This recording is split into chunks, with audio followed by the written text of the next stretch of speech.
Indonesia menjadi satu dari 8 tuan rumah yang dipercaya FIFA menggelar FIFA Series 2026. Turnamen ini diadakan pada Maret sampai April tahun depan, persis sebelum Piala Dunia digelar. FIFA Series menjadi panggung baru bagi Indonesia di kancah internasional setelah sebelumnya dinilai berhasil menyelenggarakan Piala Dunia U17 di 2023. Di laman akun Instagramnya, Ketua Umum PSSI Erick Thohir bilang, FIFA Series adalah turnamen resmi FIFA yang menghadirkan pertandingan persahabatan internasional antar negara dari 5 konfederasi. Kepercayaan ini akan kita jalankan sebaik-baiknya untuk menjadi tuan rumah yang baik serta memastikan keamanan untuk seluruh peserta dan penonton. Selain Indonesia, ada 7 negara dari konfederasi lain yang menjadi tuan rumah. Australia, Uzbekistan, dan Kazakhstan dari Asia, Azerbaijan dari Eropa, Rwanda dan Mauritius dari Afrika, serta Puerto Rico dari Amerika Utara. FIFA Series 2026 sedikitnya bisa jadi obat pelipur lara bagi timnas Indonesia yang gagal menembus Piala Dunia 2026. Menurut Erick, turnamen ini peluang bagi timnas untuk meningkatkan level. Dengan menghadapi lawan dari luar Asia secara rutin, para pemain akan terbiasa secara mental dan kualitas teknis. Ini adalah jalan terjal sekaligus peluang untuk membangun tim yang tangguh dan siap bersaing di level dunia, kata Erick seperti kami kutip dari bolasport.com. Menurut analis sepak bola Gita Suwondo, menjadi tuan rumah FIFA Series akan menguntungkan Indonesia. Sebab dalam FIFA Matchday, timnas tak perlu repot mencari lawan tanding. Kalau kita melihat sejauh ini dalam 2 tahun terakhir, harus dilihat siapa sih yang pernah tim yang demikian hebatnya main untuk friendly di Indonesia. Argentina, itu pun pasti kita keluar finansial yang sangat besar sekali. Sebelumnya Curaçao, tapi setelah itu kita hanya bisa mendapatkan China Taipei, kemudian Lebanon, dan kemarin di bulan November FIFA Matchday, intinya adalah bukan soal pelatih timnas yang baru, tapi soal federasi tidak bisa mendapatkan lawan, dan ini selalu menjadi kesulitan federasi karena dalam 2 tahun terakhir kita selalu mendapatkan lawan karena kita bermain kompetitif.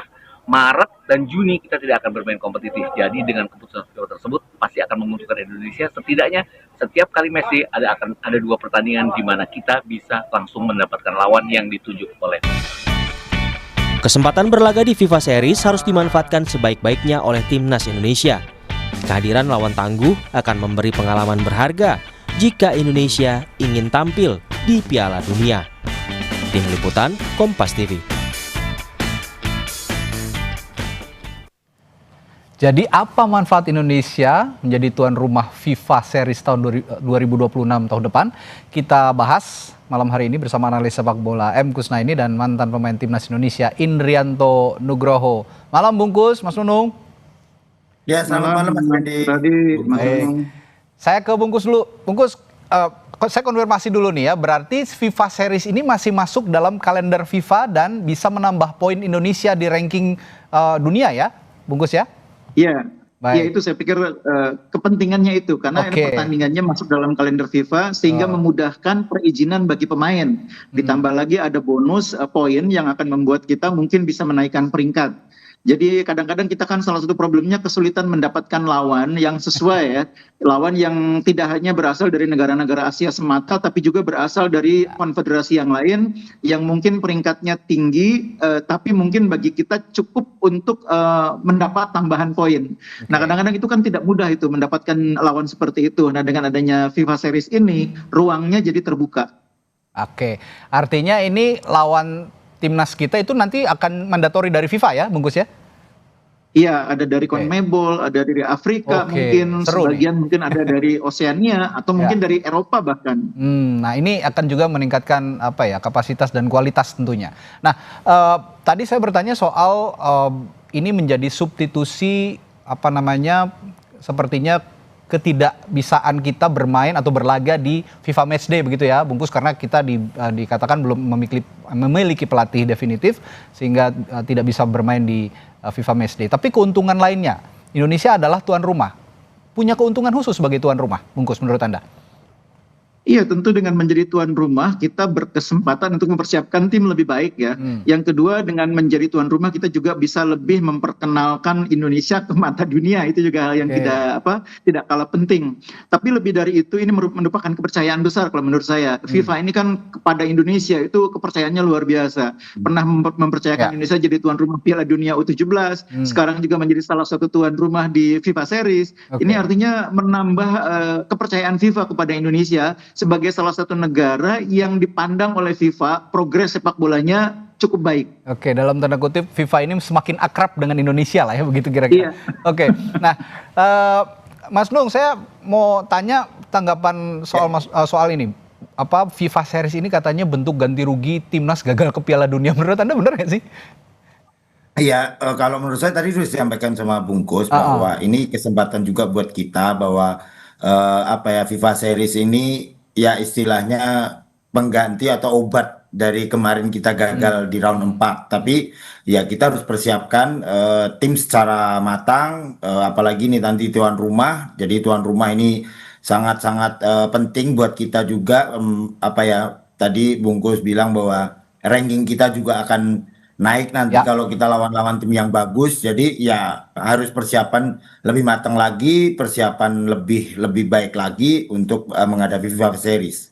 Oke, ini kan bukan hanya kita ya yang menjadi tuan rumah, ada Australia, Azerbaijan, Kazakhstan, Uzbekistan, lalu Mauritius, ada Puerto Rico juga, ada Australia juga. Nah, dengan 8 tuan rumah ini tentu saja akan menambah juga kekuatan lawan dan perspektif timnas Indonesia untuk mengintip kekuatan lawan menjelang event-event internasional. Nah, dari kacamata pemain atau dari perspektif pemain, kira-kira FIFA Series ini bisa mengupgrade kualitas permainan menjelang event-event internasional tadi, Mas Nung?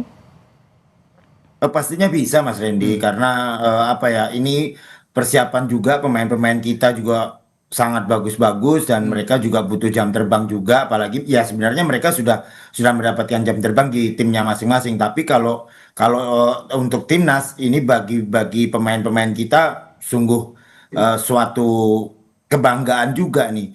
Jadi tadi dibilang Bungkus, apalagi U17 kita berhasil kemarin ya, dalam artian penyelenggara yang bagus juga sebagai U17 dan tidak ada terjadi hal-hal yang tidak diinginkan. Jadi FIFA mungkin ya paling nggak menunjuk Indonesia karena kesuksesan itu gitu, Mas Randy. Oke, ini satu lagi dari perspektif pemain juga, dari kacamata pemain, Mas Nunung, sebelum saya ke Bungkus lagi. Kita ini kan jadi tuan rumah. Nah, menjadi tuan rumah itu artinya kesempatan untuk bermain di kandang lawan juga tidak terlalu banyak karena kita tuan rumahnya. Nah, kalau seperti ini kan kita sebelum-sebelumnya juga sudah sering ya mengelakoni laga persahabatan di kandang sendiri. Nah, kalau seperti ini untuk mengasah mental para pemain kira-kira bagaimana? Cukup bisakah diasah? Ya kalau mengasah pemain mereka juga sudah terbiasa dengan cara main di timnya masing-masing. Tapi ini kan di Indonesia, apalagi ini di Indonesia pressure-nya pasti akan lebih tinggi. Iya sih. Apresiasi netizen, apresiasi supporter itu yang akan membuat pemain-pemain kita juga mentalitinya harus siap, harus kuat. Karena kalau tuan rumah itu pasti pressure-nya akan luar biasa, Mas. Apalagi nanti kalau main di GBK, di Bung Tomo itu atmosfernya udah berbeda. Jadi ya saya berharap mentality pemain disiapkan untuk FIFA Series nanti di 2026. Nah, saya akan bertanya ke Bungkus soal gaya bermain juga, Bungkus. Kalau FIFA Series 2026 ini manfaat utamanya apa kira-kira untuk timnas Indonesia, terutama terhadap gaya bermain dari konfederasi lain, misalnya tadi Anda sudah sebutkan dari Afrika, Eropa, dan bagaimana juga mengatasi kekurangan pengalaman internasional akibat absen di FIFA Matchday beberapa laga kemarin ini, Bungkus?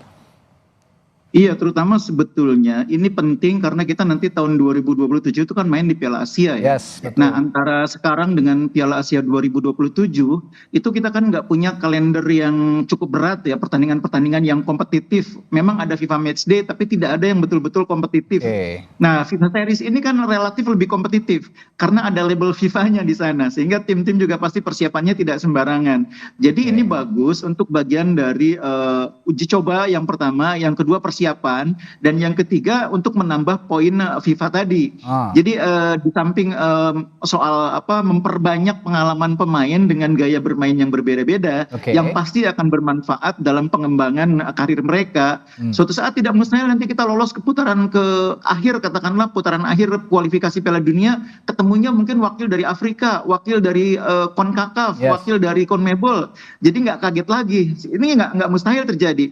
Seperti kemarin kalau kita bisa lolos ke putaran ke-5 atau ke-4, itu kan sebetulnya kita bisa menghadapi lawan-lawan yang mungkin karakter bermainnya tidak lagi tim-tim Asia ya. Cuma memang kemarin kan kita akhirnya gagal lolos. Nah, itu penting nanti kalau kita berhadapan dengan tim-tim dari benua yang lain, konfederasi yang lain, kita akan lebih siap. Tapi lebih penting lagi seperti yang saya bilang tadi, kita punya agenda Piala Asia 2027, dan dari sekarang sampai 2027 itu tidak ada event yang betul-betul kompetitif, sehingga FIFA Series bisa menjadi salah satu yang kita anggap sebagai penggantinya. Nah, pertanyaan saya selanjutnya, pertanyaan tepi jurang nih buat Bungkus nih. Kira-kira sampai sekarang timnas Indonesia kan belum punya pelatih, masih cari katanya ada 5 nama, tapi sampai detik ini juga belum Federasi Sepak Bola Indonesia PSSI belum mengumumkan siapa pelatih definitif untuk timnas Indonesia kita. Nah, kira-kira kalau sampai FIFA Series ini digelar tapi pelatihnya belum nongol, apa konsekuensinya? Sesaat lagi, jangan dijawab dulu di Sapa Indonesia Malam, tetaplah bersama kami. Saya tadi kasih pertanyaan tepi jurang nih buat Bungkus. Kira-kira sampai sekarang kan timnas Indonesia belum punya pelatih nih, masih maju mundur, siapa pelatih barunya? Semua orang, publik sepak bola, pecinta sepak bola Indonesia tanya-tanya nih, katanya ada 5 yang potensial. Kemarin Timur Kapacil sempat mampir ke kita, tapi ya belum pasti juga Timur yang akan dipilih oleh PSSI. Tapi pertanyaan saya, kira-kira kalau FIFA Series sudah bergulir, pelatihnya belum ada, dampaknya apa sih, Bungkus? Konsekuensi untuk timnasnya apa sih? Iya, sebetulnya nggak tepi jurang juga nih pertanyaannya. Karena saya yakin bulan Desember itu sudah akan ada pelatih Sudah ada baru. ya. Jadi proses wawancaranya kan akan dilakukan pekan depan.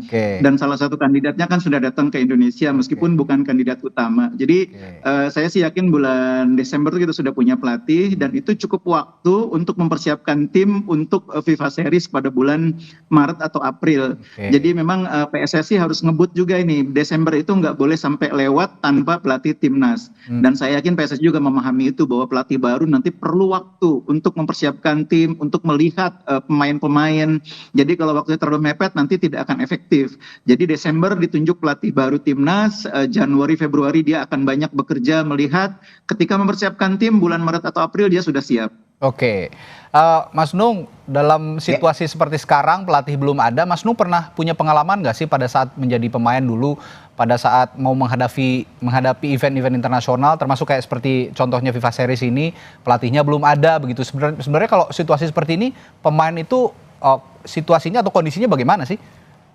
Ya sebenarnya agak sedikit bingung juga ya Mas ya, apa yang akan kita pakai. Tapi sebenarnya ada caretaker juga. Caretaker kan panjang tangannya dari pelatih yang sebelumnya. Tapi ya kita berharap secepatnya, tadi Bungkus bilang secepatnya kita sudah harus mendapatkan pelatih yang baru untuk bisa menghadapi FIFA Series nanti 2026. Tapi ya sebenarnya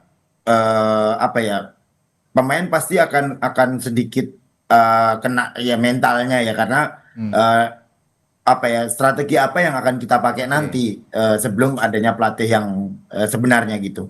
Belum lagi nanti masa transisi mungkin ada penyesuaian baru kan, pasti saja dari pelatih yang baru. Termasuk soal formasi dan juga gaya bermain. Selanjutnya saya mau ke Bungkus lagi. Soal keterlibatan peserta di FIFA Series negara-negara. Kalau Australia dan Uzbekistan kan sudah jadi tuan rumah ini, mereka juga 2 negara ini sudah dinyatakan lolos ke Piala Dunia. Nah, tapi kira-kira ada ketertarikan nggak sih untuk tim-tim lain yang sudah lolos ke Piala Dunia, atau jangan-jangan misalnya dari zona CONMEBOL, Brasil atau Argentina mau gabung gitu, pemanasan dulu sebelum Piala Dunia di FIFA Series gitu, Bungkus? Iya, karena ini agendanya FIFA, maka akan lebih mudah bagi FIFA untuk mengatur tim-tim mana yang diagendakan mengikuti FIFA Series itu. Jadi itu kan perbedaannya kalau FIFA Match Day yang sifatnya tidak mandatori dengan FIFA Series yang agak mandatori gitu ya. Jadi memang keuntungan bagi kita adalah kita akan mendapatkan lawan dari berbagai konfederasi yang mau tidak mau mereka memang harus mengikuti agenda FIFA gitu loh. Nah ini yang akan membuat kita berkesempatan bertemu katakanlah dengan Bolivia dari CONMEBOL, atau bertemu dengan misalnya Meksiko atau mungkin Costa Rica dari CONCACAF. Ya. Bisa juga kita ketemu dengan tim dari Afrika, entah itu Pantai Gading, Nigeria atau apa, tergantung kesiapan masing-masing tim dan ketentuan dari FIFA terkait dengan mandatorinya itu. Jadi menurut saya benefitnya akan banyak karena ini akan memberi ruang bagi terjadinya cross pengetahuan, cross pengalaman antar negara-negara yang selama ini agak tertinggal. Jadi FIFA ini punya concern terhadap negara-negara atau kawasan yang masih agak tertinggal sepak bolanya dibanding Eropa dan Amerika Latin. Nah, negara-negara itu adalah negara-negara Oseania, negara-negara ASEAN terutama ya. Asia ini ASEAN masih agak tertinggal. Dan CONCACAF itu tiga konfederasi atau 3 wilayah yang dianggap masih agak tertinggal, dan FIFA punya perhatian tersendiri terhadap kawasan tersebut. Oke, nah sepertinya kalau kita mau naik ranking kan ini masuk kalender FIFA dan kita bisa tambah poin untuk memperbaiki ranking FIFA begitu. Nah kalau untuk menambah ranking tentu saja harus melawan tim-tim yang rankingnya di atas kita. Nah kira-kira di FIFA Series ini perlu diperbanyak nggak ranking-ranking atau negara-negara yang rankingnya di atas kita untuk ikut FIFA Series, Bungkus? Iya, tentu FIFA tidak akan misalnya menunjuk lawan kita negara yang peringkatnya 200, 160 gitu. FIFA pasti juga akan mempertimbangkan aspek komersil. Jangan lupa loh, FIFA tuh kecenderungan untuk melihat aspek komersil juga sangat kuat. Jadi kalau dari sisi komersil kurang menjual juga nanti akan menyulitkan dari segi marketingnya ya. Karena itu pasti FIFA akan mencari negara-negara yang punya value juga, market value-nya kuat gitu ya. Jadi misalnya kalau dari Amerika Latin mungkin kita sulit mendatangkan Brasil, tapi tidak mustahil masih dapat misalnya Bolivia. Dari Afrika mungkin kita tidak akan mendapatkan Mesir, tapi tidak mustahil dapat Nigeria misalnya. Tapi kans Indonesia sebagai tuan rumah untuk bisa berhadapan misalnya dengan negara-negara peserta Piala Dunia tetap ada ya, Bungkus ya? Tetap ada, jadi kansnya tetap ada, cuma memang kita belum pasti akan mendapatkan nama-nama besar, itu itu aja. Itu aja ya. Sebenarnya saya ingin bertanya juga ke Mas Nunung, kalau dulu event-event internasional yang bisa menambah ranking FIFA kan belum sebanyak sekarang ya Mas Nunung, tapi sekarang ini udah banyak banget gitu event-event internasional sepak bola yang bisa menambah ranking FIFA yang masuk dalam kalender FIFA. Nah kira-kira perbedaan kondisi yang dulu belum ada terhadap sekarang yang sudah banyak dari perspektif pemain, misalnya kalau dulu kita kan harus benar-benar latihan banget gitu untuk ngejar ranking FIFA. Sekarang apakah metode yang sama sebenarnya, fokus latihan itu harus masih tetap diterapkan, mengingat kita juga pemain-pemainnya nggak kumpul di Indonesia semua nih, abroad semua nih, Mas Nunung? Iya, untuk kesempatan ini ya pasti pemain sekarang ini berlatih bersama timnya masing-masing. Ini juga jadi kesempatan buat mereka, jam terbang mereka. Terus nanti kalau sudah ada panggilan lagi dan pelatihnya baru, pasti mereka juga akan secepatnya kembali ke kita, dan mereka juga harus tetap latihan, fokus siapapun nanti pelatihnya. Jadi untuk ke depan ya saya berharap secepatnya kita dapat pelatih baru untuk bisa pemain-pemain kita akan panggil lagi supaya mereka juga tidak terlalu lama menunggu apakah tujuan kita di FIFA ini berjalan dengan baik atau tidak. Tapi berharap ya secepatnya PSSI dan federasi bisa pelatih barunya gitu loh Mas Ren. Nah kalau kayak gitu sepertinya kita butuh pelatih kaliber dunia ya untuk melatih timnas kita, mengingat FIFA Series juga event ya boleh dikatakan event internasional bertaraf dunia begitu yang bisa kita ikuti. Kira-kira kalau kata Bungkus tadi belum tepi jurang, sekarang saya tepi jurang lagi nih. Kira-kira siapa yang cocok nih kalau untuk menghadapi FIFA Series, Bungkus? Kali ini agak tepi jurang.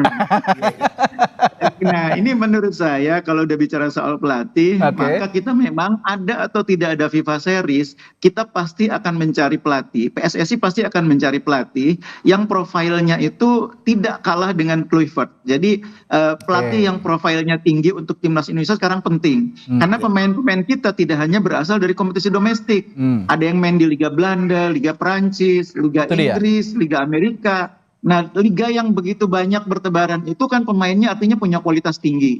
Tentu pelatihnya pun harus yang high profile. Nah, itu sebabnya makanya nama-nama pelatih yang nanti akan dipilih, yang akan ditunjuk oleh PSSI itu harus memenuhi kriteria high profile tadi. Tidak sekedar pelatih yang punya rekam jejak bagus, mau melatih Indonesia, tapi juga profilnya cukup tinggi. Oke, itu kan dari Bungkus. Saya ke Mas Nung juga nih. Kira-kira rekomendasi spesifik untuk PSSI supaya FIFA Series ini tidak jadi ajang pertandingan biasa aja, tapi juga platform pelatihan bagi calon pelatih nasional. Kira-kira bagaimana, Mas Nung? Ya, kalau saya setuju dengan Bungkus, karena kita juga harus tahu kualitas pelatih kita, karena pelatih yang bagus pasti juga akan menciptakan pemain yang bagus juga dan tim yang bagus juga gitu. Jadi saya berharap high quality-nya juga harus ditonjolkan juga, jangan sampai hanya ya begitu-begitu aja. Kita kan nggak mau, Mas. Ya. Karena kemarin kita sudah gagal di Piala Dunia, masa di FIFA Series kita nggak ada kesempatan lagi. Ya. Jadi kita berharap pelatih-pelatih yang datang ke Indonesia, tadi sudah disampaikan Bungkus, berarti punya kualitas yang benar-benar ya istilahnya tahu karakter pemain kita yang ada di abroad juga, di luar negeri, terus di lokal juga ya. Itu yang saya harapkan gitu, Mas Randy. Ya. Semoga ini FIFA Series ini jadi dalam tanda kutip quantum leap ya, lompatan yang luar biasa untuk timnas Indonesia menghadapi Piala Dunia 2030, karena itu yang kita idam-idamkan, masyarakat sepak bola yang idam-idamkan di Indonesia ini masuk ke Piala Dunia untuk pertama kalinya untuk Indonesia. Baik, terima kasih Bung Kusnaini yang sudah hadir di Sapa Indonesia Malam, juga mantan pemain timnas Indrianto Nugroho sudah memberikan perspektifnya di Sapa Indonesia Malam. Sampai jumpa lagi, selamat malam. Malam Mas Randy. Saudara, setelah jeda ada informasi lainnya di Sapa Indonesia Malam.